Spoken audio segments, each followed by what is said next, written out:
Welcome to Ronda's Kitchen. Today we are doing sourdough pancakes, so you can use that extra sourdough starter that you are keeping alive in your fridge. I'm obviously preheating this pan, it's super smoky. I am using, what kind of oil? Where did I put that oil? Where's the oil? Here's the oil. This oil mix, it's like safflower oil and coconut oil and avocado oil all together having one big party. Usually I like doing all the wet ingredients first, but I don't want to deal with putting a wet thing in here. So I'm going to start with Pamela's gluten-free pancake baking mix. It is amazing. Kid tested, mother approved. My kids actually like this kind of pancake better than any other kind. The sourdough affects the texture the most and the fluffiness. You see that it makes it rise. Yeah, it's just got a crisp to it that other pancakes just don't have, because I've made regular Pamela's pancakes without the sourdough and they're good, but they're not this good. For every cup, you're gonna use 1 egg and 1 tablespoon of oil. So I'm doing 2 servings since we got a whole house here. So I'm gonna have 2 cups of the mix. Just go with 2 eggs and 2 tablespoons of oil. Super easy to keep track of.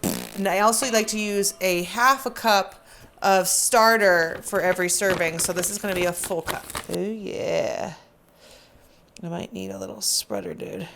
Okay, I don't know, right? It's live. So the starter is going to go right in here. I mean, it mostly came off all the way. That's not bad. Because we're doing 2 servings, I'm going to do 2 tablespoons of oil.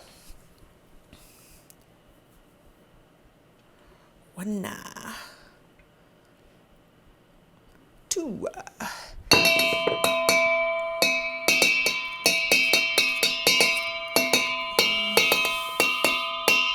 Okay, and I'm supposed to use 2 eggs. Hiya.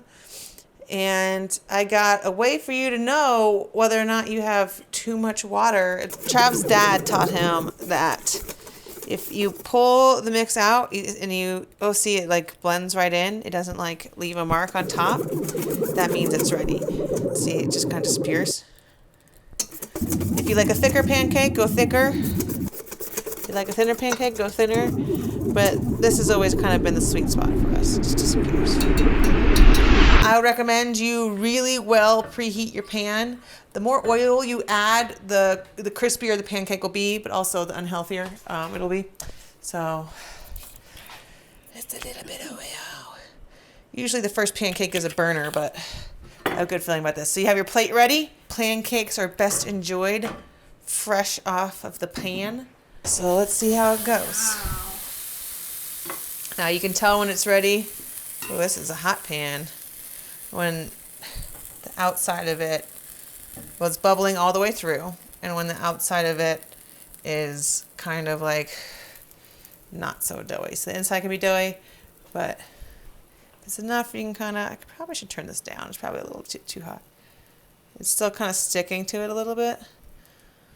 I'll give it a 1, 1,000, 2, 1,000, 3, 1,000. I feel good about it now. Oops. Too hot. I told you the first one's a burner. So I'm going to turn it down a little bit. This one's for the chickens. Usually I donate 1 back to them for the eggs. The ducks and the chickens get to have 1 back. Okay. So I turn it down a little bit.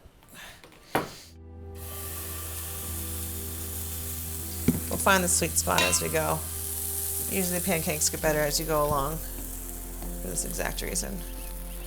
So I have it below medium now. I usually start at medium, and you can figure it out according to your own burner where the sweet spot's at. But yeah, this is at the gigantic burner. That's usually for boiling water. So we'll see. That one got dark really fast, but it seems like turning it down has worked pretty good.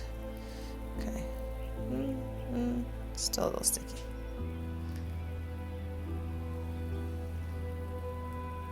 Oh yeah, it's ready. Oh, look at it rise. That's the yeast.